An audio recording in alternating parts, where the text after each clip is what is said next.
Today's video is sponsored by Squarespace, an all-in-one platform for setting up your online presence with tools for marketing, analytics, and even online stores.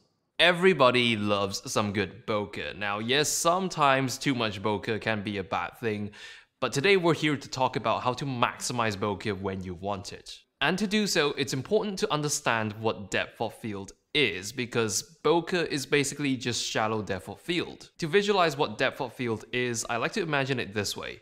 Imagine for a moment, your camera is a hologram projector. It projects a hologram of a wall at exactly the distance of which your lens is focused on. Anything inside of this holographic wall is in focus, and what's outside of it is out of focus. Now, the thickness of this wall is your depth of field. If it's very thin, only very little is in focus, but if it's thick, you can fit a lot inside it and achieve deeper focus. So depth of field is basically just the range of what is in focus. So now for the love of bokeh, let's talk about how to maximize it. To get maximum bokeh, you want your depth of field to be as thin or as shallow as possible. And there are three things that control how much depth of field we're getting.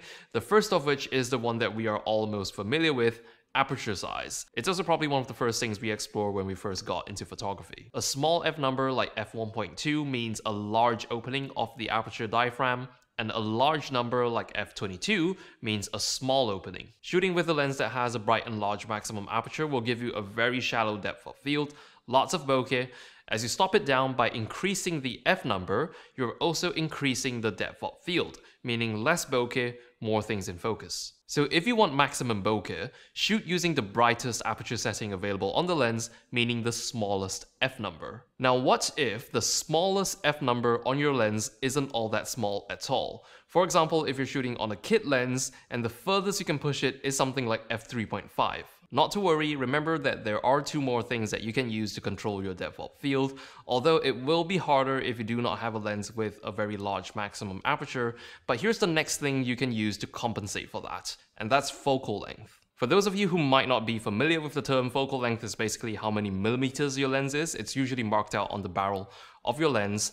Longer focal lengths give you more bokeh. In other words, if you are on a zoom lens, zoom in to get more bokeh. The shorter your focal length or the wider your lens is, the deeper its depth of field, meaning it will be harder to get those out of focus elements. But you can actually also use that to your advantage. When you don't want to risk getting a shot out of focus, shoot wider, because that way it's harder to miss focus. Getting shallower depth of field with a longer focal length applies to prime lenses as well. So a 50mm prime lens at f1.8 would give you more bokeh than a 35mm prime lens at the same aperture. In fact, a very long lens with a smaller aperture can actually out-bokeh a short lens with a much brighter maximum aperture. So if maximum bokeh is your priority, choose a lens with a long focal length. And before we get to that last thing that controls your depth of field, what's the point of shooting all these shots with amazing bokeh if you're not gonna show them online? And if you need a website to show those photos on, you can use my link to get one from Squarespace at a 10% discount, and very easily set up your personal website using Squarespace's tools and showcase all your bokehful images. When you're setting up your sites, you do not have to worry about hosting, domain names, or complicated stuff like SEO, because all that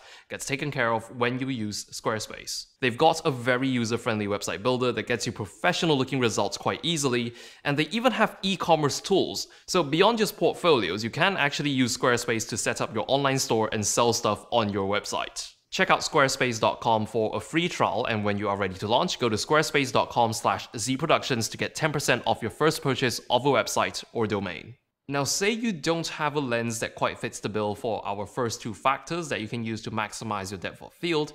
For example, it doesn't have a very wide maximum aperture, or it's not of a particularly long focal length either. This final thing is something that you can most definitely do, and that is focusing closer. You get shallower depth of field when the lens is focused in at a closer distance, and as you focus further and further away, the depth of field increases until it reaches a point called the hyperfocal distance. I guess that should be a topic for another video, but if you must know, it's basically a point where everything beyond it is in focus, like until infinity. Now back to our topic, if you want a shallower depth of field by focusing closer to the camera, that would mean that your subject has to be close to the camera as well, otherwise it would be out of focus. You can't always always move the subject closer to you, but you can always try to move your camera as close to your subject as possible. So that's the final tip, get up close to your subject. If you are able to move your subject, it also helps to get as much distance between your subject and the background as possible. If the background is very near to the subject, then it's not going to be thrown that much out of focus.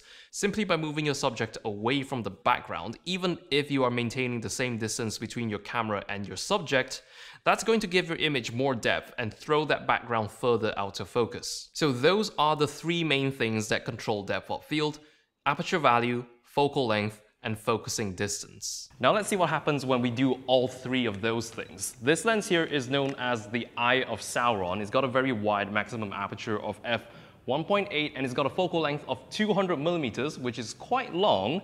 And we're going to focus this at its minimum focusing distance of 2.5 meters, and that should give us pretty much a metric ton of bokeh. And that's 2.5 meters away. Okay. Well, that's basically as much bokeh as you can possibly get. There's literally nothing else visible in the background except from those giant bokeh balls. If you're interested to know more about the Eye of Sauron, I made a whole video on it back in one of the episodes in the first season of Why It's Expensive. I'll leave it in the corner of the video here somewhere that you can click and check it out if you're interested. Now you can implement this beyond just using them to maximize your bokeh. It can go the other way around. You might be trying to maximize your depth of field. But point is, with the understanding of these three things that control depth of field, you will be able to have much more control over your image the next time you shoot. And that's it for today. If you enjoyed today's video, do consider subscribing and hitting that bell icon for more videos just like this. And I will see you in the next video. But until then, here's another video of mine, YouTube things you should watch. Or if you don't like a computer telling you what to watch, here's one of my latest videos.